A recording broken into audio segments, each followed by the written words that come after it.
ಎಲ್ಲ ವಿದ್ಯಾರ್ಥಿಗಳಿಗೆ ಶುಭಾಶಯಗಳು. ನೀವು ಚೆನ್ನಾಗಿ ಬರಲಿ ಅಂತ ಆಶಿಸ್ತೇನೆ. ನಾನು ಸರ್ಕಾರಿ ಪದವಿ ಪೂರ್ವ ಕಾಲೇಜು ವಿದ್ಯಾರ್ಥಿಗಳಿಗೆ ಇತಿಹಾಸ ಉಪನ್ಯಾಸಕನಾಗಿ ಕಾರ್ಯನಿರ್ವಹಿಸ್ತಾ ಇದ್ದೀನಿ. ಸೊ ನನ್ನ ಅನುಭವದ ಪ್ರಕಾರ ಇತಿಹಾಸವನ್ನು ಹೇಗೆ ಬೋಧಿಸಬೇಕು ಮತ್ತು ಅದನ್ನು ಹೇಗೆ ಮತ್ತೆ ಅದನ್ನು ವಿದ್ಯಾರ್ಥಿಗಳು ಅದನ್ನು ರೀಚ್ ಮಾಡ್ಕೋಬೇಕು ಮತ್ತು ಪರೀಕ್ಷೆಯನ್ನು ಯಾವ ರೀತಿ ಎದುರಿಸಬೇಕು ಅನ್ನುವಂಥದ್ದು ಕೂಡ ವಿಚಾರವಾಗಿ ನಾನು ಒಂದೆರಡು ವಿಚಾರಗಳಲ್ಲಿ ಮಾತ್ರ ಹಂಚಿಕೊಳ್ತೇನೆ. ಸೊ ಮೊದಲಾಗಿ ಈಗ ಪರೀಕ್ಷೆ ಹತ್ರ ಬಂದಿರೋದ್ರಿಂದ ನಾವು ಸುದೀರ್ಘವಾಗಿ ಏನು ಹೇಳೋದಕ್ಕೆ ಸಾಧ್ಯ ಇದ್ರೂ ಕೂಡ ಈ ಪ್ರಶ್ನೆ ಪತ್ರಿಕೆಯ ಒಂದು ಮಾದರಿಯ ಬಗ್ಗೆ ನಾನು ಹೆಚ್ಚು ಹೇಳ್ತಾ ಹೋಗ್ತೇನೆ. ಸೊ ಇಲ್ಲಿಯ ವರ್ಷಕ್ಕಿಂತ ಈ ವರ್ಷ ಸ್ವಲ್ಪ ಪ್ರಶ್ನೆ ಪತ್ರಿಕೆ ಸಂಖ್ಯೆಗಳಲ್ಲಿ ಹೆಚ್ಚಾಗಿದೆ. ಈ ಪ್ರಶ್ನೆಗಳೇನು ಚೇಂಜ್ ಆಗಲ್ಲ. ಸೊ ಒಂದು ಹಂತದ ಪ್ರಶ್ನೆಗಳು 15 ಇರ್ತವೆ. ಮೊದಲು 10 ಇರ್ತಾ ಇತ್ತು, ಈಗ 15 ಇರ್ತಾ ಇದೆ. ಸೊ 2 ಹಂತದ ಪ್ರಶ್ನೆಗಳು 12 ಇರ್ತಾ ಇತ್ತು, ಅದು 15 ಆಗಿದೆ. ಅದು 3 ಹೆಚ್ಚು ಇದೆ. ಹಾಗೆಯೇ 5 ಹಂತದ ಪ್ರಶ್ನೆಗಳು 10 ಪ್ರಶ್ನೆಗಳಾಗಿದೆ. ಇರ್ತಾ ಇತ್ತು 8, ನೀವು ಬರೀಬೇಕಾಯ್ತು 6. ಸೊ 10 ಪ್ರಶ್ನೆಗಳಿಂದ ನೀವು 6 ಬರೀಬೇಕು, 4 ಚಾಯ್ಸ್ ಜಾಸ್ತಿ ಆಯಿತು. ಸೊ ಅದೇ ರೀತಿಯಾಗಿ 31 ಅಥವಾ 41 ಏನಲ್ಲಿ ನಕ್ಷೆ, ಆ ನಕ್ಷೆ ವಿಚಾರ ಬಂದಾಗ 8 ಪ್ಲೇಸ್ ಅನ್ನು ಕೊಡ್ತಾ ಇದ್ವಿ. ಈ ವರ್ಷ 10 ಪ್ಲೇಸ್ ಅನ್ನು ಕೊಟ್ಟಿದ್ದಾರೆ. 10 ಪ್ಲೇಸ್ ಅಲ್ಲಿ ಬರೀಬೇಕಾದ್ರೆ ಕೇವಲ 5. ಸೊ ನೆಕ್ಸ್ಟ್ ಅದಾದ್ಮೇಲೆ 10 ಹಂತದ ಪ್ರಶ್ನೆಗಳಿಗೆ ಯಾವುದೇ ಹೆಚ್ಚು ಚಾಯ್ಸ್ ಕೊಟ್ಟಿಲ್ಲ, ಯಥಾಸ್ಥಿತಿಯನ್ನು ಕಾಯ್ದುಕೊಂಡಿದ್ದಾರೆ. ಸೊ 4 ಪ್ರಶ್ನೆಗಳಿರ್ತದೆ, ಅದರಲ್ಲಿ 2 ನೀವು ಬರೆಯಬೇಕಾಗ್ತದೆ. ಸೊ ಅದು ನೆಕ್ಸ್ಟ್ ಇನ್ನ ಕಡೆಯದಾಗಿ ಹೊಂದಿಸಿ ಬರೆಯಿರಿ. ಸೊ ಅದೇನು ಚೇಂಜಸ್ ಇಲ್ಲ, ಮಾಮೂಲಿ 5 ಒಂದ್ ಕಡೆ 5 ಕೊಟ್ಟಿರ್ತಾರೆ, ಮತ್ತೊಂದು ಕಡೆ 5 ಕೊಟ್ಟಿರ್ತಾರೆ, ಮ್ಯಾಚ್ ಮಾಡ್ಕೊಳ್ತಾರೆ ಅಷ್ಟೇ ನಿಮಗೆ. ಕಡೆಯದಾಗಿ ಕಾಲಾನುಕ್ರಮದಲ್ಲಿ ಬರೆಯಿರಿ. ಸೊ ಅದು ಕೂಡ ಯಾವುದೇ ತರ ಬದಲಾವಣೆ ಇಲ್ಲ. ಒಟ್ಟು ವರ್ಷದಲ್ಲಿ 37 ಪ್ರಶ್ನೆಗಳು ಇರ್ತಾ ಇತ್ತು, ಈ ವರ್ಷ 47 ಪ್ರಶ್ನೆಗಳಿವೆ. 47 ಕ್ವಶನ್ಸ್ ಇದೆ, 47 ಕ್ವಶನ್ ಇದೆ. 37ಕ್ಕೆ 10 ಹೆಚ್ಚು ಚಾಯ್ಸ್ ಕೊಟ್ಟಿದ್ದಾರೆ, ಇರುವಂತಹ ಚಾಯ್ಸ್. ಸೊ ಈ ಪ್ರಶ್ನೆ ಪತ್ರಿಕೆ ಬಗ್ಗೆ ನಾವು ಮಾತಾಡ್ತಾ ಹೋದಾಗ ಒಂದು ಹಂತದ ಪ್ರಶ್ನೆಗಳ ಬಗ್ಗೆ ನಾನು ಮಾತಾಡ್ತೀನಿ. ಒಂದು ಹಂತದ ಪ್ರಶ್ನೆಗಳು 15 ಇರ್ತದೆ, ಬರೀಬೇಕಾದಷ್ಟು ನೀವು 10. ಸೊ 10 ಹ್ಯಾಕ್ ಬರೆಯಬೇಕು? ನೀವು ಪ್ರಶ್ನೆ ಬರೀಬೇಡಿ, ಕೇವಲ ಉತ್ತರಗಳನ್ನಷ್ಟೇ ಬರ್ತಾ ಹೋಗಬೇಕು. ನಂಬರ್ ಹಾಕಿ 1 2 3 4 5 6 7 8 ನಂಬರ್ ಹಾಕೊಳ್ಳಿ. ಸೊ ನೀವೇನ್ ಮಾಡಬೇಕು, ಒಂದು ಪ್ರಶ್ನೆ ಉದಾಹರಣೆಗೆ ಏನಿರುತ್ತೆ, ಇಂಡಿಯಾ ಎನ್ನುವುದು ಯಾವ ಭಾಷೆಯಿಂದ ಬಂದಿದೆ ಅಂತ ಬರ್ತದೆ. ಸೊ ನೀವು ಬರೀಬೇಕಾದ ಉತ್ತರ ಅಷ್ಟೇ, ಗ್ರೀಕ್ ಅಂತ ಬರೆದ್ರೆ ಸಾಕು. ಮತ್ತೆ ಏನು ನೀವು ಹೆಚ್ಚು ವಿಚಾರದಲ್ಲಿ ಏನು ಮೆನ್ಷನ್ ಮಾಡೋದು ಬೇಡ. ಯಾಕೆಂದ್ರೆ ಅಲ್ಲಿರುವಂತಹ ಕಾಲವನ್ನು ಹೆಚ್ಚು ತಗೊಂಡು 5 ಮತ್ತು 10 ಪ್ರಶ್ನೆಗಳಿಗೆ ನೀವು ತೆಗೆದುಕೊಂಡು ಹೋಗ್ಬೇಕು. ನೀವು ಬರೀಬೇಕಾದ ಪ್ರಶ್ನೆ ಎಷ್ಟು 10, ಅಲ್ಲಿರೋ ಪ್ರಶ್ನೆ 15 ಇದ್ದಾವೆ. ಸೊ ಒಂದು ವರ್ಡ್ ಅಲ್ಲಿ, ಒಂದು ಪದದಲ್ಲಿ ಬರೆದ್ರೆ ಸಾಕು. ಅಥವಾ ಇನ್ನೊಂದು ಪ್ರಶ್ನೆ ಕೇಳ್ತಾರೆ ಯಾವ್ದಾದ್ರು ಒಂದು. ಸೊ ಆ ಪ್ರಶ್ನೆ ಹೇಗಿರುತ್ತೆ ಅಂದ್ರೆ ನಿಮಗೆ ಒಂದು ವಾಕ್ಯವನ್ನು ಬರೆಯಬೇಕು. ಒಂದು ಹಂತದ ಪ್ರಶ್ನೆಯಲ್ಲಿ ಒಂದು ವಾಕ್ಯ ಬರೆಯಬೇಕು. ಫಾರ್ ಎಕ್ಸಾಂಪಲ್ ನಿಮಗೆ ಯಾವ್ದಂದ್ರೆ ದತ್ತಪುತ್ರರಿಗೆ ಹಕ್ಕಿಲ್ಲ ಎಂಬ ರೀತಿ ಅಂದ್ರೆ ಏನು? ಸೊ ಬ್ರಿಟಿಷರು ಆಳ್ವಿಕೆ ಮಾಡುವಂತ ಸಂದರ್ಭದಲ್ಲಿ ಯಾವ ರಾಜನಿಗೆ, ಯಾವ ಶ್ರೀಮಂತನಿಗೆ, ಯಾವ ಜಮೀನ್ದಾರನಿಗೆ ಗಂಡು ಸಂತಾನ ಇಲ್ಲದೆ ಇತ್ತು ಅಂತಹ ವ್ಯಕ್ತಿ ದತ್ತವನ್ನು ಪಡೆಯಲಿಕ್ಕೆ ಅವಕಾಶ ಇಲ್ಲ. ಈ ಒಂದು ವಾಕ್ಯವನ್ನು ಬರೀಬೇಕು. ಸೊ ಇವೆರಡು ವ್ಯತ್ಯಾಸ ನಾವು ಕಾಣ್ತೀವಿ. ಆಮೇಲೆ ಇನ್ನೊಂದೇನಪ್ಪ ಅಂದ್ರೆ, ನೀವು ಒಂದು ಹಂತದ ಪ್ರಶ್ನೆ ಬರೆಯುವಂತ ತಪ್ಪುಗಳು ಎಲ್ಲಿ ಮಾಡ್ತೀರಾ ಅಂದ್ರೆ, ಉದಾಹರಣೆಗೆ ಇಂಡಿಯಾ ಎಂಬ ಪದವು ಯಾವ ಭಾಷೆಯಿಂದ ಬಂದಿದೆ ಮತ್ತೆ ಇಂಡಿಯಾ ಎಂಬುದು ಯಾವ ಪದದಿಂದ ಬಂದಿದೆ ಅನ್ನುವಂತ 2 ಪ್ರಶ್ನೆಗಳಿದ್ದಾವೆ. ನೀವು ಕಾಮನ್ ಆಗಿ ಪದ ಅಥವಾ ಭಾಷೆ ಅನ್ನುವಂಥ ವಿಚಾರದಲ್ಲಿ ಹೆಚ್ಚು ಒತ್ತು ಕೊಡ್ತಾ ಹೋಗ್ತಾರೆ. ಸೊ ಅವಾಗ ಪದಾನೇ ಬೇರೆ, ಭಾಷೆನೇ ಬೇರೆ. ಸೊ ಇಷ್ಟು ಒಂದು ಹಂತದ ಪ್ರಶ್ನೆಯಲ್ಲಿ ನಿಮಗೆ ಇರ್ತಕ್ಕಂಥ ಒಂದು ತೊಂದರೆಗಳು ಅಂತ ಹೇಳ್ತೀನಿ. ಒಂದು ಏನಪ್ಪಾ ಅಂದ್ರೆ, ಯಾವ ಪದ ಅಥವಾ ಯಾವ ಭಾಷೆ ಅಂತ ಸರಿಯಾಗಿ ಅರ್ಥ ಮಾಡ್ಕೊಳ್ಳಿ. ಇಂಡಿಯಾ ಎಂಬುದು ಯಾವ ಪದದಿಂದ ಬಂದಿದೆ, ಸೊ ಗ್ರೀಕ್. ಇಂಡಿಯಾ ಎಂಬುದು ಯಾವ ಭಾಷೆಯಿಂದ ಬಂದಿದೆ, ಯಾವ ಪದದಿಂದ ಬಂದಿದೆ, ಇಂಡೋಸ್. ಯಾವ ಭಾಷೆಯಿಂದ ಬಂದಿದೆ, ಗ್ರೀಕ್ ಅಂತ ಬರೆಯಬೇಕಾಗ್ತದೆ. ಸೊ ಇದು ಒಂದು ಹಂತದ ಪ್ರಶ್ನೆಯಲ್ಲಿರ್ತಕ್ಕಂಥ ಒಂದು ಸಮಸ್ಯೆ. ಆಮೇಲೆ ಇನ್ನೊಂದಂದ್ರೆ ಒಂದು ಹಂತದ ಪ್ರಶ್ನೆಯಲ್ಲಿ ಇಸ್ವಿಯನ್ನ ಕೇಳ್ತಾರೆ. ಯಾವ್ದು ಉದಾಹರಣೆ ಕ್ಲಾಸಿಕಲ್ನ ಎಷ್ಟು ನಡೆಯಿತು, ನೀವು 1757 ಅಂತ ಬರೀಬೇಕು. ಸೊ ಫಾರ್ ಎಕ್ಸಾಂಪಲ್ ನಾನು ಮೋಸ್ಟ್ ಆಫ್ ಆಲ್ ನಾನು ನೋಡಿದ ಪ್ರಕಾರ 1957, 1857 ಈ ತರ ಬರೀತಾರೆ. ಸೊ ಇಸ್ವಿಯನ್ನ ಬರೀಬೇಕಾದ್ರೆ ನೀವು ಬಹಳ 4 ಸಂಖ್ಯೆಗಳನ್ನ ಗಮನ ಇಟ್ಕೊಳ್ಬೇಕು. ನಿಮಗೆ ಗೊತ್ತಿದೆ 1957 ಅಂತ ಗೊತ್ತಿದೆ, ಆದ್ರೆ ನೀವು ಬರೆಯೋದು 1957 ಬರೀತಾ 1857 ಬರೀತಾ ನೀವು ಬರೆಯಬೇಕಾದ್ರೆ ಎಷ್ಟು ಕರೆಕ್ಟಾಗಿ 1757 1757 ಅಂತ ಬರೀಬೇಕಾಗ್ತದೆ. ನೀವು ಮಾಡೋದು ತಪ್ಪು ಮಾಡ್ತಾರೆ, ಅಲ್ಲಿ ಮಾಡುವಂತ ತಪ್ಪು. ಸೊ ನಾನು ನೋಡಿದ ಪ್ರಕಾರ ನೀವು ಆ ಥರದ ತಪ್ಪನ್ನು ಹೆಚ್ಚು ಮಾಡುವಂಥದ್ದು ಇಸ್ವಿಗಳನ್ನ ಗಮನ ಇಟ್ಕೊಳ್ಳಿ. ಸೊ ಒಂದು ಹಂತದ ಪ್ರಶ್ನೆಗಳನ್ನ ನೀವು ಬರೀಬೇಕಾದ್ರೆ ನೀವು ಫಾಲೋ ಮಾಡಬೇಕಾದ್ರೆ 1 to 15 ಪ್ರಶ್ನೆಗಳಿಂದ ಸೊ ಆರೋಹಣದಲ್ಲಿ ಬರೀತಾ 1, 2, 3, 4 ಮಧ್ಯೆ 8 ಬಿಡಿ, 9 ಬರೀರಿ, 10 ಬಿಡಿ, 11 ಬರೀರಿ, ಯಾವ್ದು ಬರೀರಿ. ಸೊ ನೀವೇ ಮಾಡ್ತೀರಾ 1 ಬರೀತೀರಾ, 8 ಬರೀತೀರಾ, 3 ಬರೀತೀರಾ, 2 ಬರೀತೀರಾ, 5 ಬರೀತೀರಾ, ಈ ತರ ಮಾಡಬೇಡಿ. ಸೊ ನೀವು ಮಾಡಬೇಕಾದ್ರೆ ಹೆಂಗಪ್ಪ ಮಾಡಬೇಕು ಕ್ವಶನ್ ಅಂದ್ರೆ ಸೊ 1, 2, 3, 4, 5, 6, 7, 8 9 ಆರೋಹಣದಲ್ಲಿ ಇರಲಿ. 15 10 ಬರೆಯೋದ್ರಿಂದ ಮತ್ತೆ ಬಿಡ್ತಾ ಹೋಗಿಬೇಕಾದ್ರೆ ಬಟ್ ಆದ್ರೆ ಮಧ್ಯ ಬೇರೆ ಬೇರೆ ಪ್ರಶ್ನೆ ಸಂಖ್ಯೆಗಳನ್ನ ಸೇರಿಸ್ತಾ ಹೋಗ್ಬಿಡಿ ಅನ್ನೋದು ನನ್ನ ಒಂದು ಸಲಹೆ. ಹಾಗೆ 2 ಅಂಕದ ಪ್ರಶ್ನೆಗಳು ಬಂದಾಗ ಹಿಂದೆ ಇದ್ದಿದ್ದು 12 ಪ್ರಶ್ನೆ ಕೊಡೋರು 10 ಬರೀಬೇಕಾಗಿತ್ತು. ಇವಾಗ ನಿಮಗೆ 15 ಪ್ರಶ್ನೆ ಕೊಡ್ತಾರೆ, ನೀವು 10 ಬರೀಬೇಕು. ಸೊ ಇಲ್ಲಿ 2 ಪದ 2 ವಾಕ್ಯ, 2 ಪದ 2 ವಾಕ್ಯ ಅಂತ ಹೇಳ್ತೀವಿ. ಸೊ ಉದಾಹರಣೆಗೆ ಇಲ್ಲಿ ಏನು 2 ಪದ ಅಂದಾಗ ಉದಾಹರಣೆಗೆ 2 ಪದಗಳು ಬರಬೇಕು. 2 ಪದಗಳು ಉದಾಹರಣೆಗೆ ಉತ್ತರ ರಾಜಧಾನಿ ಯಾವುದು, ರಾಜಧಾನಿಗಳು ಯಾವುದು. ಸೊ ಪಾಟಲಿಪುತ್ರ ಮತ್ತೆ ಉಜ್ಜಯಿನಿ 2 ಒಂದು ಬರೋದು 1 ಮಾರ್ಕ್ಸ್, 2 ಮಾರ್ಕ್ಸ್. ಸೊ ಆ ತರ. ಮತ್ತೆ ಇನ್ನೊಂದು 2 ಪದ 2 ವಾಕ್ಯಗಳಲ್ಲಿ ಬರೆಯುತ್ತೆ, 2 ವಾಕ್ಯ ಇರಬೇಕು, 2 ವಾಕ್ಯಗಳಿರಬೇಕು. ಸಹಾಯಕ ಸೈನ್ಯ ಪದ್ಧತಿ ಎಂದರೇನು ಅಂತ ಕೇಳ್ತಾರೆ 2 ಮಾರ್ಕ್ಸ್. ಸೊ ಸಹಾಯಕ ಸೈನ್ಯ ಪದ್ಧತಿ ಅಂತ ಏನಂತಂದಾಗ ಭಾರತದಲ್ಲಿ ಬ್ರಿಟಿಷರ ಆಳ್ವಿಕೆಯ ಸಂದರ್ಭದಲ್ಲಿ ಯಾವ ರಾಜ ಬ್ರಿಟಿಷರಿಂದ ಸೋಲ್ತಾನೋ ಆ ರಾಜ ತನ್ನ ಸೈನ್ಯವನ್ನು ರದ್ದುಗೊಳಿಸಬೇಕು, ಬ್ರಿಟಿಷ್ ಸೈನ್ಯವನ್ನ ತನ್ನ ಆಸ್ಥಾನ ನಿಲ್ಲಿಸಿಕೊಳ್ಬೇಕು, ಮತ್ತೆ ಆ ಸೈನ್ಯದ ಖರ್ಚು ವೆಚ್ಚಗಳನ್ನು ತಾನೇ ನೋಡಿಕೊಳ್ಬೇಕು ಅನ್ನುವಂತ ಒಂದು 2 ವಾಕ್ಯಗಳನ್ನು ಬರೆದ್ರೆ ಅದಕ್ಕೆ ಉತ್ತರ ಸಮಂಜಸ ಆಗ್ತದೆ. ಸೊ ಇದು ನೀವು ಬರೀಬೇಕಾದ್ರೆ 2 ಹಂತದ ಪ್ರಶ್ನೆಗಳು. ಸೊ ಬರೀಬೇಕಾದ್ರೆ 2 ಹಂತದ ಪ್ರಶ್ನೆಗಳಲ್ಲಿ ನೀವೇನ್ ಮಾಡಬೇಕು ಅಂದ್ರೆ 10 ಬರೀಬೇಕು, ಒಂದು 11 ಬರೀರಿ, 12 ಬರೀರಿ. ಒಂದು ಗೊತ್ತಿದ್ದು ಕೂಡ ತಪ್ಪಾಗುವ ಚಾನ್ಸಸ್ ಇಲ್ಲ, ನೀವು 12 ಬರೆದ್ರೆ ಸೊ 2 ಎಕ್ಸಸ್ ಇರುತ್ತೆ, ಅಲ್ಲಿ ಮಾರ್ಕ್ಸ್ ನಿಮಗೆ ಟ್ಯಾಲಿ ಆಗ್ತಾ ಹೋಗುತ್ತೆ. ಸೊ ಇದು 2 ಅಂಕದ ಪ್ರಶ್ನೆ. ಹಾಗೇನೆ ಇದು ಕ್ವಶನ್ ನಂಬರ್ಸ್ ಕೂಡ ಮುಖ್ಯ ಇದೆ. 1 ರಿಂದ 15, 16 ರಿಂದ 30 ಅಲ್ಲಿಗೆ 2 ಅಂಕದ ಪ್ರಶ್ನೆ, 1 ಮತ್ತು 2 ಅಂಕದ ಪ್ರಶ್ನೆ ಮುಗಿತವೆ. ನೆಕ್ಸ್ಟ್ ಅದಾದ ಮೇಲೆ ನಿಮಗೆ ಬರ್ತಕ್ಕಂಥದ್ದು 31 ರಿಂದ 40 ಅಂಕ, 30 ರಿಂದ 40 ಪ್ರಶ್ನೆಯ ಸಂಖ್ಯೆಗಳು. ಇದು 5 ಅಂಕದ ಪ್ರಶ್ನೆಗಳು.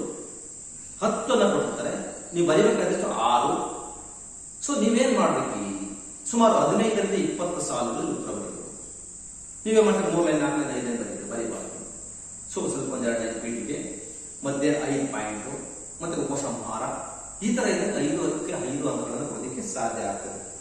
ಸೊ ನೀವೇ ಮಾಡ್ತೀರಾ ಸರಿಯಾಗಿ 5 ಪಾಯಿಂಟ್ ಬರೆಯೋದಿಲ್ಲ, ಪೀಠಿಗೆ ಬರೆಯೋದಿಲ್ಲ, ಉಪಸಂಹಾರ ಬರೆಯೋದಿಲ್ಲ, ಅವಾಗ ನಿಮ್ಗೆ ತಪ್ಪಾಗ್ತದೆ. ಫಾರ್ ಎಕ್ಸಾಂಪಲ್ ಒಂದು ಪ್ರಶ್ನೆ ಕೇಳ್ತಾರೆ, ಭಾರತದ ಇತಿಹಾಸದ ಮೇಲೆ ಭೌಗೋಳಿಕ ಲಕ್ಷಣದ ಪ್ರಭಾವ ಅಂತ ಕೇಳ್ತಾರೆ.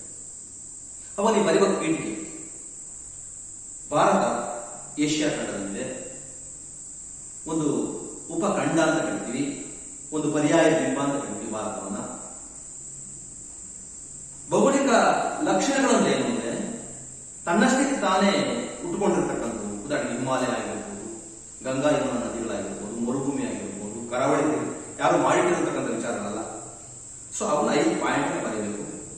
ಕನ್ಕ್ಲೂಷನ್ ಅಲ್ಲಿ ಈ ಮೇಲ್ಕಂಡಂತಹ 5 ಅಂಶಗಳು ಭಾರತದ ಇತಿಹಾಸದ ಮೇಲೆ ಭೌಗೋಳಿಕ ಅಂಶಗಳು ಬಹಳ ಪ್ರಭಾವ ಬೀರುತ್ತವೆ ಅನ್ನುವಂಥ ವಿಚಾರ ಉಪಸಂಹಾರ ಬರೆಯಬೇಕಾಗ್ತದೆ. ಸೊ ಇದು ಬಹಳ ಸ್ಪಷ್ಟತೆ ನಿಮಗೆ 5 ಅಂಕಗಳು ಬರಬೇಕು ಅಂತ. ಇಲ್ಲಿ ಹೆಚ್ಚು ಬರೆಯೋದಕ್ಕೆ ಹೋಗಬಾರದು. ಕೊಟ್ಟಿರೋದು 6 ಪ್ರಶ್ನೆ ಬರೀಬೇಕು, 10 ಕೊಟ್ಟಿದ್ದಾರೆ ಅಷ್ಟನ್ನೇ ಬರೀಬೇಕು, ಹೆಚ್ಚು ಬರೆಯಕ್ಕೆ ಹೋಗಬಾರ್ದಿಲ್ಲ. ಇದು ಬಹಳ ಮೋಸ್ಟ್ ಇಂಪಾರ್ಟೆಂಟ್ ಇರುವಂತಹ ಪ್ರಶ್ನೆಗಳು. ನೀವು ಒಳ್ಳೆ ಅಂಕ ತಗೊಳ್ಬೇಕಾದ್ರೆ 5 5 5 5 6 5 30 ತಗೊಳ್ಬೇಕಾಗ್ತದೆ. ಸೊ ನೆಕ್ಸ್ಟ್ ಅದಾದ್ಮೇಲೆ 41A ಮತ್ತೆ ಬಿ ಅಂತ 2 ಪ್ರಶ್ನೆಗಳಿರ್ತದೆ. 41A ಕಾಮನ್ ಆಗಿ ಎಲ್ಲ ವಿದ್ಯಾರ್ಥಿಗಳು ಅನ್ವಯಿಸುವಂಥದ್ದು, 41B ಕೇವಲ ಅಂಧ ವಿದ್ಯಾರ್ಥಿಗಳಿಗೆ ಕಾರಣ ಇಷ್ಟೇ, ಮ್ಯಾಪ್ ಅಂತ ನಕ್ಷೆ ಕಾರ್ಯದಿಂದ ಕಣ್ ಕಾಣದೇ ಇರತಕ್ಕಂಥವ್ರಿಗೆ ಮ್ಯಾಪ್ ಅನ್ನ ಮಾಡೋದಕ್ಕೆ ಸಾಧ್ಯ ಇಲ್ಲ. ನಾನು ಮೋಸ್ಟ್ ಆಫ್ ಆಲ್ ನನ್ನ ಅನುಭವದ ಪ್ರಕಾರ ಬಹಳಷ್ಟು ಪರೀಕ್ಷೆಗಳಲ್ಲಿ ನಾನು ವ್ಯಾಲ್ಯೂಯೇಷನ್ ಮಾಡಿದಾಗ ಈ ಅಪ್ಲಿಕೇಬಲ್ ಇಲ್ಲದೆ ಇರುವಂತ ಪ್ರಶ್ನೆ ನೀವು ಬರೀತೀರ, ಅದು ಕುರುಡು ಬರೆಯುವಂತ ಪ್ರಶ್ನೆ ಬರೀತೀರ.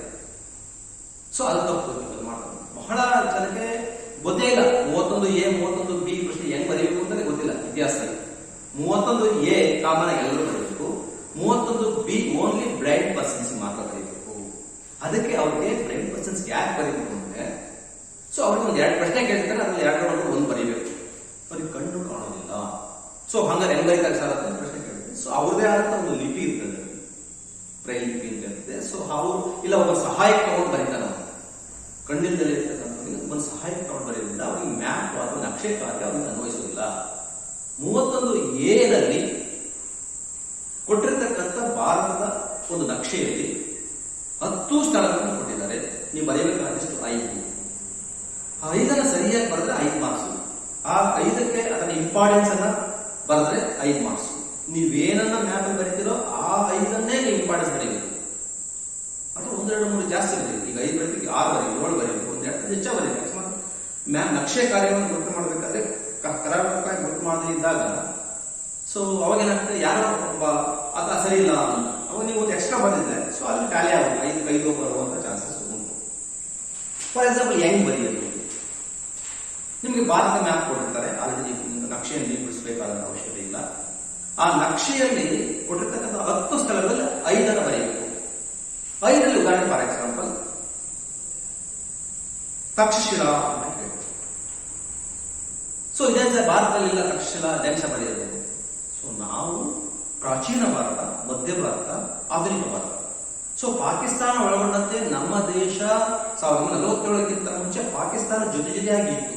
ಹಾಗಾಗಿ ತಕ್ಷಶಿಲಾ ಪಾಕಿಸ್ತಾನದಲ್ಲಿದೆ, ಅದನ್ನು ಕೂಡ ಸೇರಿಸಿ ನೀವು ಬರೀಬೇಕಾಗ್ತದೆ. ತಕ್ಷಶಿಲೆ ಪಾಕಿಸ್ತಾನದಲ್ಲಿದೆ. ತಕ್ಷಶಿಲೆ ಒಂದು ಪ್ರಾಚೀನ ವಿಶ್ವವಿದ್ಯಾಲಯ, ಕೌಟಿಲ್ಯಲ್ಲಿ ಆಚಾರ್ಯನಾಗಿದ್ದ ಅದು ಗುರುವಾಗಿದ್ದ ಅಂತ ಬರೀ. ಸೊ 3 ಒಂದು ಪಾಯಿಂಟ್ ಮಾಡ್ಕೊಳ್ಬೇಕು ನೀವು ನಕ್ಷೆ ಕಾರ್ಯ ಮಾಡಿ. ಒಂದು, ಎಲ್ಲಿದೆ, ಅದರ ಇಂಪಾರ್ಟೆನ್ಸ್ ಏನು. ಸೊ ಅದೆಲ್ಲಿದೆ, ತಕ್ಷಶಿಲೆ ಎಲ್ಲಿದೆ, ಪಾಕಿಸ್ತಾನದಲ್ಲಿದೆ. ತಕ್ಷಶಿಲೆ ಏನ್ ಇಂಪಾರ್ಟೆಂಟ್, ಗಾಂಧಾರ ಪ್ರಾಂತ್ಯದ ರಾಜಧಾನಿ. ಸೊ ಕೌಟಿಲ್ಯ ಇಲ್ಲಿ ಆಚಾರ್ಯನಾಗಿದ್ದ ಅಂತ 3 ಪಾಯಿಂಟ್ 1, 2, 3 1, 2, 3 1, 2, 3 ತುಂಬಾ ಚೆನ್ನಾಗಿದೆ. ಸೊ ಅದಾದ ನಮ್ಮ ಕರ್ನಾಟಕ ಬಿಜಾಪುರ ಅಂತ ಕೇಳ್ತಾರೆ. ಸೊ ಬಿಜಾಪುರ ಮ್ಯಾಪ್ ಮೆನ್ಷನ್ ಮಾಡಬೇಕು, ನೀವು ಗುರುತು ಮಾಡಬೇಕು. ನೀವು ಕೊಡ್ತಕ್ಕಂಥ ಆನ್ಸರ್ ಪೇಪರ್ನಲ್ಲಿ ಅದರ ಇಂಪಾರ್ಟೆನ್ಸ್ ಬರೀಬೇಕು. ಬಿಜಾಪುರ ಕರ್ನಾಟಕ ರಾಜ್ಯದ ಒಂದು ಜಿಲ್ಲೆ. ಇದನ್ನು ವಿಜಯಪುರ ಅಂತ ಹೇಳ್ತೀವಿ. ವಿಶ್ವದ ಪ್ರಖ್ಯಾತವಾದ ಗೋಲ್ ಗುಂಬಸ್ ಇದೆ. ಇದರೊಳಗಡೆ 3ನೇ ಮೊಹಮ್ಮದ್ ಶಾನ ಗೋರಿ ಇದೆ. ಸೊ ಈ 1, 2, 3 ಪಾಯಿಂಟ್ ಬರೀತಾ ಹೋಗ್ಬೇಕು. ಸೊ ಇದು ನಕ್ಷೆ ಕಾರ್ಯ ಬಹಳ ಈಸಿ. 10 ಹಂತವನ್ನು ಈಸಿಯಾಗಿ ತಗೊಳ್ಬಹುದು, ಬಹಳ ವೆರಿ ಈಸಿ. ಸೊ ಹಾಗಾಗಿ ಕೊಟ್ಟಿರ್ತಕ್ಕಂಥ 10 ಸ್ಥಳಗಳಲ್ಲಿ 5 ಬರೀಬೇಕು, 1, 2 ಹೆಚ್ಚಾಗಿ ಬರೀಬೇಕು, ತೊಂದರೆ ಇಲ್ಲ. ಸೊ ಬರೀಬೇಕಾದ್ರೆ ನಿಮ್ಗೆ ಎಲ್ಲಿದೆ, ಇದಕ್ಕೆ ಏನು ಪ್ರಸಿದ್ಧಿ, ಮತ್ತೆ ಅದರ ಯಾವ ರಾಜಧಾನಿ ಅಂತ ಸಂಬಂಧಪಟ್ಟಂತೆ ನೀವು ಬರೀಬೇಕಾಗ್ತದೆ. ಸೊ ಅದು 31A ನಲ್ಲಿ. 31B ಬರೆಯುವಂತ ಅವಶ್ಯಕತೆ ಇಲ್ಲ. ಅಥವಾ ಈಗ ಕ್ವಶನ್ ಹೆಚ್ಚಾಗಿದೆ, 41 ಕ್ವಶನ್ ಚೇಂಜಸ್ ಆಗ್ತದೆ. 41A 41B ಆಗ್ತದೆ. ಯಾಕಂದ್ರೆ ಈ ವರ್ಷ ಚಾಯ್ಸ್ ಜಾಸ್ತಿ ಆಗುವಂತ ಚಾನ್ಸಸ್ ಉಂಟು. ಇನ್ನು 41A ಮತ್ತು B ಕ್ವಶನ್ ಆದ್ಮೇಲೆ ಬರುವಂತದ್ದು 42, 43, 44, 45 ಪ್ರಶ್ನೆಗಳು. ಸೊ ಇವು 10 ಹಂತದ ಪ್ರಶ್ನೆಗಳು. ಇವೆಷ್ಟು ಬರಬೇಕು, 30 ರಿಂದ 40 ಸಾಲುಗಳನ್ನು ಬರೀಬೇಕು. ಒಂದು 2 ಪೇಜಸ್ ಅನ್ನು ಬರೀಬೇಕಾಗ್ತದೆ, 3 ಪೇಜಸ್ ಅನ್ನು ಬರೀಬೇಕಾಗ್ತದೆ. ಇದನ್ನ ನೀವು 4 ಪ್ರಶ್ನೆಗಳಿಂದ 4 ಪ್ರಶ್ನೆಗಳಲ್ಲಿ ನಿಮಗೆ 2 ಬರೀಬೇಕು. ಒಂದು ನಿಮಗೆ ಒಂದು ಪ್ಲಸ್ ಪಾಯಿಂಟ್ ಏನು ಅಂದ್ರೆ, ನೀವು ಒಂದು 50% ಸಿಲೆಬಸ್ ಅಲ್ಲಿ 10 ಮಾರ್ಕ್ಸ್ ಚೆನ್ನಾಗಿ ಓದ್ಕೊಂಡಿದ್ರು ಕೂಡ ಬರೀಬೇಕು ಅಂತ ನನ್ನ ಅಭಿಪ್ರಾಯ. ಯಾಕೆಂದ್ರೆ ಈಗ 1, 2, 3, 4 1 ಬರಿಬಹುದು, 4 ಬರಿಬಹುದು, 3 ಬರಿಬಹುದು, 2 ಬರಿಬಹುದು, 3 ಬರಿಬಹುದು, 1 ಬರಿಬಹುದು, 4 ಬರಿಬಹುದು, 2 ಬರಿಬಹುದು, 4 ಬರಿಬಹುದು. ಹೀಗೆ ಬಹಳಷ್ಟು ಅವಕಾಶಗಳು. ನೀವು 2 ಪ್ರಶ್ನೆಯನ್ನ ಎಕ್ಸಾಮ್ ಬರೆಯೋದಕ್ಕೆ 4 ಪ್ರಶ್ನೆಗಳಿಂದ ನಿಮಗೆ ಸುಲಲಿತವಾಗಿ ಬಹಳಷ್ಟು ಈಸಿಯಾಗಿ ಆ 10 ಪ್ರಶ್ನೆಗಳನ್ನು ಬರೀಬಹುದು. ಬರೀಬೇಕಾದ್ರೆ ಒಂದು ಮುಖ್ಯವಾಗಿ ನಾವು ಕೊಡಬೇಕಾದ್ರು ಒಂದು ಪೀಠಿಕೆ ಬರೀಬೇಕು, 1, 2, 3, 4, 5 ಲೈನು. ಮತ್ತೆ ಅದಕ್ಕೆ ಸಂಬಂಧಪಟ್ಟಂತ 10 ಪಾಯಿಂಟ್ಗಳು. ಉದಾಹರಣೆಗೆ ವಿಶ್ವೇಶ್ವರಯ್ಯನವರ ಮೈಸೂರು ರಾಜ್ಯದ ಮಾದರಿ ರಾಜ್ಯವನ್ನಾಗಿ ಮಾಡುವುದು ವಿಶ್ವೇಶ್ವರಯ್ಯನವರ ಪಾತ್ರ ಅಂತ ಹೇಳ್ತಾರೆ. ಫಾರ್ ಎಕ್ಸಾಂಪಲ್, ಮೈಸೂರು ರಾಜ್ಯವನ್ನು ಮಾದರಿ ರಾಜ್ಯವನ್ನಾಗಿ ಮಾಡುವುದು ವಿಶ್ವೇಶ್ವರಯ್ಯನ ಪಾತ್ರ ಅಂತ ಕೇಳ್ತಾರೆ. ಸೊ ಅವಾಗ ನೀವು ಬರೀಬೇಕಾದ್ರೆ 1 2 3 4 5 6 7 8 9 10 ಪಾಯಿಂಟ್ 10 ಮಾರ್ಕ್ಸ್ ಕೊಡಬೇಕು ನಾವು. ಸ್ವಲ್ಪ ಪೀಠಿಕೆ ಬರೀಬೇಕು. ಮೇಲೆ ಬರೀಬೇಕಾದ್ರೆ ವ್ಯಕ್ತಿಯ ವಿಚಾರ ಬರೀಬೇಕಾದ್ರೆ ಅವನ ಹುಟ್ಟಿದ್ದು, ಅವನ ತಂದೆ ತಾಯಿ, ಅವನ ವಿದ್ಯಾಭ್ಯಾಸ, ಸೊ ಈ ವಿಚಾರವನ್ನು ಫೋಕಸ್ ಮಾಡಬೇಕು ಪೀಠಿಕೆನಲ್ಲಿ. ಅದಾದ ಮೇಲೆ ಮೈಸೂರು ರಾಜ್ಯದ ದಿವಾನರಾಗಿ ಮಾಡಿದಂತ ಸೇವೆಯನ್ನು ಬರೀಬೇಕಾಗ್ತದೆ. ಸೊ ದಿವಾನರಾಗಿ ಏನೇನು ಮಾಡಿದ್ರು, ಶಾಸನೀಯ ಕಾರ್ಯಗಳನ್ನು ಮಾಡಿದ್ರು, ನ್ಯಾಯಾಂಗದ ಕಾರ್ಯಗಳನ್ನು ಮಾಡಿದ್ರು, ಶೈಕ್ಷಣಿಕ ಕಾರ್ಯಗಳನ್ನು ಮಾಡಿದ್ರು, ಮತ್ತೆ ನೀರಾವರಿ ಕಾರ್ಯಕ್ರಮಗಳು, KRS ಡ್ಯಾಮ್, ಶಿವರಾಜಸಾಗರ ಡ್ಯಾಮ್ ಆಗಿರ್ಬೋದು, ಯುದ್ಧ ಪರಿಹಾರ, ಮೊದಲನೇ ಮಹಾಯುದ್ಧದಲ್ಲಿ ನಮ್ಮ ಕನ್ನಡಿಗರು ವಿದೇಶಗಳಿಗೆ ಹೋಗಿ ಯುದ್ಧವನ್ನು ಮಾಡಿ ಬಹಳ ನೋವನ್ನು ಅನುಭವಿಸಿ ಅನೇಕ ಮಹಿಳೆಯರು ತನ್ನ ಗಂಡನ ಕಳ್ಕೊಂಡಾಗ ಅವ್ರು ಯಾವುದೇ ಪರಿಹಾರ ಬರಲಿಲ್ಲ. ಆಗ ವಿಶ್ವೇಶ್ವರಯ್ಯನವರು ಹೋರಾಟವನ್ನು ಮಾಡಿ, ಬ್ರಿಟಿಷ್ ಸರ್ಕಾರದ ಹೋರಾಟವನ್ನು ಮಾಡಿ ಪರಿಹಾರವನ್ನ ತರಿಸಿಕೊಡುವಲ್ಲಿ, ಅಂತಹ ಒಂದು ಏನು ತೊಂದರೆಗೊಳಗಾಗಿದ್ರು ಅಂತ ಪರಿಹಾರವನ್ನು ತರಿಸಿಕೊಳ್ಳುವಲ್ಲಿ ಬಹುಮುಖ್ಯ ಪಾತ್ರ ವಹಿಸಿದ್ರು. ಕೈಗಾರಿಕಾ ಕಾರ್ಯಗಳು ಅಂತ ಹೇಳ್ತೀವಿ. ಸೊ ಇಂಡಸ್ಟ್ರಿಯಲ್ ರೆವಲ್ಯೂಷನ್ ಅವ್ರ ಕಾಲ ಆಗಿರುವಂಥದ್ದು ಯಾರ ಕಾಲದಲ್ಲೂ ಕೂಡ ಆಗಿಲ್ಲ. ಇವತ್ತು ನಾವು ಭದ್ರಾವತಿಯಲ್ಲಿರ್ತಕ್ಕಂಥ ಒಂದು ಕಬ್ಬಿಣ ಮತ್ತೆ ಕಾಗದ ಕಾರ್ಖಾನೆಗಳಾಗಿದೆ, ಬಹಳಷ್ಟು ಕೆಲಸಗಳು ಅವ್ರ ಕಾಲದಲ್ಲಿ ಆಗಿದೆ. ಸೊ ಈಗ 10 ಪಾಯಿಂಟ್ ಬರೆದಾಗ ಅದಕ್ಕೆ ಬಹಳ ಸ್ಪಷ್ಟತೆ ಇದೆ. ಇನ್ನು ಕನ್ಕ್ಲೂಷನ್ ಅಲ್ಲಿ ಏನ್ ಬರೀಬಹುದು, ಸೊ ಅವೇನು ಮೈಸೂರಿನ ಮಾದರಿ ರಾಜ್ಯವನ್ನು ಮಾಡಲು ವಿಶೇಷ ಪಾತ್ರ ಬಹುಮುಖವಾಗಿರ್ತಕ್ಕಂಥದ್ದು. ಸೊ ಅವರ ಸೇವೆಗೆ ಮೆಚ್ಚಿ ಬ್ರಿಟಿಷ್ ಸರ್ಕಾರ ಸರ್ ಅನ್ನುವ ಒಂದು ಪ್ರಶಸ್ತಿಯನ್ನ, ಭಾರತ ಸರ್ಕಾರ ಭಾರತ ರತ್ನ ಪ್ರಶಸ್ತಿಯನ್ನ ಕೊಟ್ಟಿದೆ ಅಂತ ಏನು ಅಂತಿಮವಾಗಿ ಉಪಸಂಹಾರದಲ್ಲಿ ಬಂದ್ರೆ ತುಂಬಾ ಚೆನ್ನಾಗಿರುತ್ತದೆ. ಸೊ ಇದು 10 ಅಂಕದ ಪ್ರಶ್ನೆಗಳು. ಬರೀಬೇಕಾದ 2, ಅಲ್ಲಿರೋ 4 ಪ್ರಶ್ನೆಗಳು, ಅಂಕಗಳು 20. ಸೊ 20 ಅಂಕಗಳ ನೀವು ತಗೊಳ್ಬಹುದು ಅನ್ನುವಂಥದ್ದು ಒಂದು ವಿಚಾರ. ಅದಾದ್ಮೇಲೆ ನಿಮಗೆ ಬರುವಂತ ಮತ್ತೊಂದು ಪ್ರಶ್ನೆ 46ನೇ ಪ್ರಶ್ನೆ, ಹೊಂದಿಸಿ ಬರೆಯಿರಿ ಅಂತ ಇದೆ. ಸೊ ಹೊಂದಿಸಿ ಬರೆಯಿರಿ ಅಂದಾಗ ಒಂದ್ ಕಡೆ 5 ಘಟನೆಗಳನ್ನು ಕೊಡ್ತಾರೆ, ಇನ್ನೊಂದ್ ಕಡೆ 5 ಘಟನೆ ಕೊಡ್ತಾರೆ. ಸೊ ದಯಮಾಡಿ ನೀವು ಏನ್ ಮಾಡ್ತೀರಾ, ಈ ಕಡೆ ಇರೋ 5 ಮಾತ್ರ ಸರಿಯಾಗಿ ಆ ಕಡೆ ಈ ಕಡೆ ಸೇರಿಸ್ಕೊಂಡಿರ್ತಾರೆ, ಹಂಗ್ ಬರೀಬಿಡಿ. ಈ ಕಡೆ 5 ಬರ್ಕೊಳ್ಳಿ. ಫಸ್ಟ್ ಉತ್ತರ ಬರೀಬೇಕಾದ್ರೆ ಸೇಮ್ ಮ್ಯಾಚ್ ಮಾಡ್ತಾ ಹೋಗೋದು, ಸೇಮ್ ಮ್ಯಾಚ್ ಕರೆಕ್ಟ್ ಆಗಿ ಮ್ಯಾಚ್ ಮಾಡ್ತಾ ಹೋಗೋದು. ಸೊ ಅದು ನಿಮ್ಮ ಒಂದು ಒಳ್ಳೆಯ ಉದಾಹರಣೆಗೆ ಈಗ ಆರ್ ಡಿ ಬ್ಯಾನರ್ಜಿ ಅಂತ ಈ ಕಡೆ ಕೊಟ್ಟಿರ್ತಾರೆ, ಈ ಕಡೆ ಎಲ್ಲೋ ಒಂದು 4 ಇದ್ರಲ್ಲ ಹರಪ್ಪ ಸಂಶೋಧನೆ, ಅದನ್ನ ತಗೊಂಡು ಅಲ್ಲಿಗೆ ಒಂದಕ್ಕೆ ಸೇಮ್ ಮ್ಯಾಚ್ ಮಾಡೋದು R D Banerjee. So Harappa ಸಂಶೋಧನೆ ಅಂತ ಮ್ಯಾಚ್ ಮಾಡಬೇಕಾಗ್ತದೆ. ಸೊ ಹಾಗೇನೆ ಗಾಂಧಿ ಇರ್ವಿನ್ ಪ್ಯಾಕ್ಟ್ ಅಂತ ಇರುತ್ತೆ. ಸೊ ಗಾಂಧಿ ಇರ್ವಿನ್ ಪ್ಯಾಕ್ಟ್ ಅಂದಾಗ ಸೊ ಅದನ್ನ ಎಲ್ಲಿಗೆ ನಾವು ಮ್ಯಾಚ್ ಮಾಡಬೇಕು, ಸೊ ಮಹಾತ್ಮ ಗಾಂಧೀಜಿಯವರು ಮತ್ತೆ ಇದನ್ನು ಮಾಡಿದ ಒಪ್ಪಂದ ಅಂತ ಮ್ಯಾಚ್ ಮಾಡಬೇಕಾಗ್ತದೆ. ಸೊ ಅದು ಯಾವುದೇ ಒಂದು ವಿಚಾರ ಆಗಲಿ, ಇಲ್ಲಿ ನಾವು ಮ್ಯಾಚ್ ಮಾಡಬೇಕಾದ್ರೆ ಕಾರ್ಲ್ ವಾಲಿಸ್ ಅಂತ ಇರ್ತದೆ. ಸೊ ಆ ಕಡೆ ಬಂದ್ರೆ ನೀವು ಜಮೀನ್ದಾರಿ ಪದ್ಧತಿ ಸೇಮ್ ಮ್ಯಾಚ್ ಮಾಡಬೇಕಾಗ್ತದೆ, ಸೇಮ್ ಮ್ಯಾಚ್ ಮಾಡಬೇಕು. ಈ ಕೆಲವರು ಏನ್ ಮಾಡ್ತಾರೆ, ಹೈಸ್ಕೂಲ್ ಅಲ್ಲಿ ಏನ್ ಮಾಡ್ತಾರೆ, ಕೋರ್ಸ್ಬಿಟ್ರೆ ಹಿಂಗೆ ಈ ತರ ಎಲ್ಲ ಗೆರೆಗಳು ಹೇಳ್ತಾರೆ, ಅದು ಚೆನ್ನಾಗಿ ಕಾಣೋದಿಲ್ಲ. ಸೊ ಯಾವುದು ಒಂದು ಮೊದಲ ಘಟನೆ ಇದೆ, ಆ ಘಟನೆಗೆ ತಕ್ಕಂಥದ್ದನ್ನ ಇಲ್ಲಿ ಆರಿಸಿ ಕಡೆ ಬರೀಬೇಕು. ಸೊ ಅದು ನಿಮ್ಮ ಬಹಳ ಒಂದು 46 ಪ್ರಶ್ನೆ ಅತ್ಯಂತ ಮುಖ್ಯವಾಗಿದೆ. ಅದು ತುಂಬಾ ಚೆನ್ನಾಗಿ ಬರೀತಾರೆ, ಅದೇನು ತೊಂದರೆ ಇಲ್ಲ. ಇನ್ನು ನೆಕ್ಸ್ಟ್ ಬರುವಂತ 47ನೇ ಪ್ರಶ್ನೆ, ಕಡೆಯದಾಗಿ 47ನೇ ಪ್ರಶ್ನೆ. ಏನ್ 47ನೇ ಪ್ರಶ್ನೆ, ಕಾಲಾನುಕ್ರಮದಲ್ಲಿ ಬರೆಯಿರಿ. ಇದು ಎಷ್ಟೋ ಜನ ಗೊತ್ತೇ ಇಲ್ಲ. ಕಾಲಾನುಕ್ರಮದಲ್ಲಿ ಬರೆಯಿರಿ ಅಂತ ಬರೆದ್ರೆ ಇರುವಂತ 5 ಘಟನೆಗಳನ್ನ ಅದರಿಸಿ ಬರೆಯಬೇಕು. ಮೇಲೆ ಕೆಳಗೆ ಮೇಲೆ ಬರೆಯಬೇಕು. ಕೆಲವರೇ ಮಾಡ್ತಾರೆ ಪೇಜಸ್ ಅನ್ನ ಅದ್ರ ಬಗ್ಗೆ ಇಂಪಾರ್ಟೆನ್ಸ್ ಬರೀತಾ ಹೋಗ್ತಾರೆ. ಬರೆಯುವಂತ ಅವಶ್ಯಕತೆ ಇಲ್ಲ.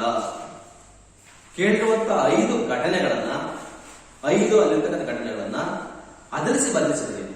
ಫಾರ್ ಎಕ್ಸಾಂಪಲ್, ನೀವು ಚೆನ್ನಾಗಿ ಅರ್ಥ ಆಗಬೇಕಂದ್ರೆ 5 ಜನ ಹುಡುಗರು ತಂದು ನಿಲ್ಲಿಸಿದ್ರೆ 5 ಜನ ಹುಟ್ಟಿರ್ತಕ್ಕಂಥ ಡೇಟ್ ಆಫ್ ಬರ್ತ್ ನಿಲ್ಲಿಸಿ ಆರೋಹಣದಲ್ಲಿ ಮೊದಲ ಹುಟ್ಟನು, ಸೆಕೆಂಡ್ ಹುಟ್ಟನು, ಥರ್ಡ್ ಹುಟ್ಟನು, ಫೋರ್ತ್ ಹುಟ್ಟನು, ಫಿಫ್ತ್ ಹುಟ್ಟನು ಅಂತ ಹೆಂಗೆ ನಾವು ನಿಲ್ಲಿಸ್ತೀವೋ ಹಾಗೇನೆ ಈ ಘಟನೆಗಳನ್ನ 1 2 3 4 5 ಈ ತರದ ಬರೆದ್ರೆ ಅದಕ್ಕೆ ಸ್ಪಷ್ಟವಾದ ಉತ್ತರ ಆಗ್ತದೆ.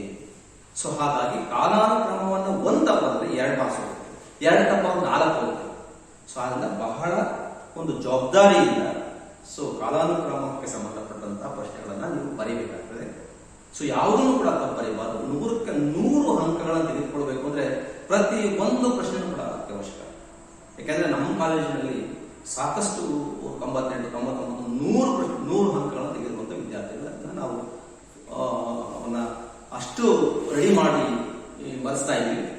ಸೊ ಹಾಗಾಗಿ ನಿಮಗೆ ಈ ಒಂದು ಪ್ರಶ್ನೆ ಪತ್ರಿಕೆಗಳ ಬಗ್ಗೆ ನಾವು ಸುದೀರ್ಘವಾದ ಮಾಹಿತಿಯನ್ನು ತಿಳಿಸಿದಷ್ಟೇ ಅಲ್ಲದೆ ಪರೀಕ್ಷೆಯನ್ನು ಹೇಗೆ ಬರೀಬೇಕು, ನೀವು ಚೆನ್ನಾಗಿ ಓದಿದೆ ನನಗೆ 100 ಅಂಕ ಬರುತ್ತೆ, ನೀವು ಹೆಂಗೆ ಬರೆದಿದ್ದೀರಾ ಅನ್ನೋದನ್ನ ಡಿಪೆಂಡ್ ಆಗುತ್ತೆ ಹೊರತು ನೀನ್ ಹೆಂಗ್ ಓದಿದೀಯಾ, ನೀನ್ ಏನ್ ತಿಳ್ಕೊಂಡಿದೀಯಾ ಅನ್ನೋದು ನಾವು ನಮ್ಮ ಒಂದು ಅನುಭವದ ಪ್ರಕಾರ ನಾವಿಲ್ಲಿ ಯಾರೋ ಒಬ್ಬನ ಇಡೀ ಕ್ಲಾಸ್ಗೆ IS ಬರ್ತಾನೆ ಅಂದ್ಕೊಂಡಿರ್ತೀವಿ. ಯಾಕಂದ್ರೆ ನಾವು ಚೆನ್ನಾಗಿ ಓದ್ತಾನೆ ವರ್ಷವೆಲ್ಲ ಅಂದ್ಕೊಂಡಿರ್ತೀವಿ.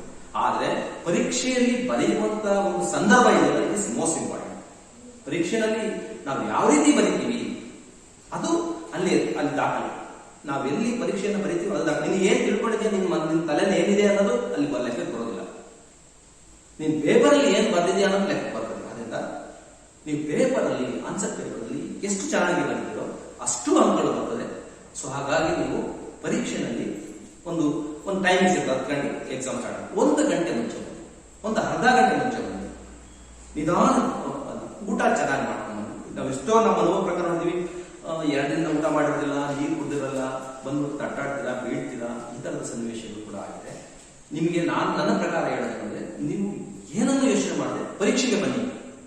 ಪರೀಕ್ಷೆಗೆ ಮೊದಲು ನೀವು ಉತ್ಸಾಹದಿಂದ ಬನ್ನಿ, ಖುಷಿಯಿಂದ ಬನ್ನಿ, ಸಂತೋಷದಿಂದ ಪರೀಕ್ಷೆಯನ್ನು ಬರೀರಿ, ಫಲಿತಾಂಶ ಉತ್ತಮವಾಗಿರ್ತದೆ ಅನ್ನೋದು ನನ್ನ ಅಭಿಪ್ರಾಯ.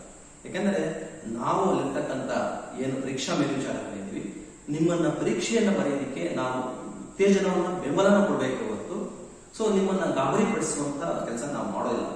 ಹಾಗಾಗಿ ನೀವು ಪರೀಕ್ಷೆ ಬರಬೇಕಾದ್ರೆ ಚೆನ್ನಾಗಿ ಊಟ ಮಾಡಿಕೊಂಡು, ಚೆನ್ನಾಗಿ ರೆಡಿಯಾಗಿ, ಸ್ವಲ್ಪ ನೀರು ತಗೊಂಡು, ಸೊ ನೀವು ಕಾಲೇಜಿಗೆ ಬಂದ್ರೆ ಬಿಸಿಲಿನ ವಾತಾವರಣದಿಂದ ಪರೀಕ್ಷೆ ಸುಸೂತ್ರವಾಗಿ ಬರೀಬೇಕು. ನಿಮಗೆ ಏನು ಬೇಕೋ ಎಲ್ಲ ತರಹದ ಬೆಂಬಲವನ್ನು ಕೊಡ್ತೇವೆ.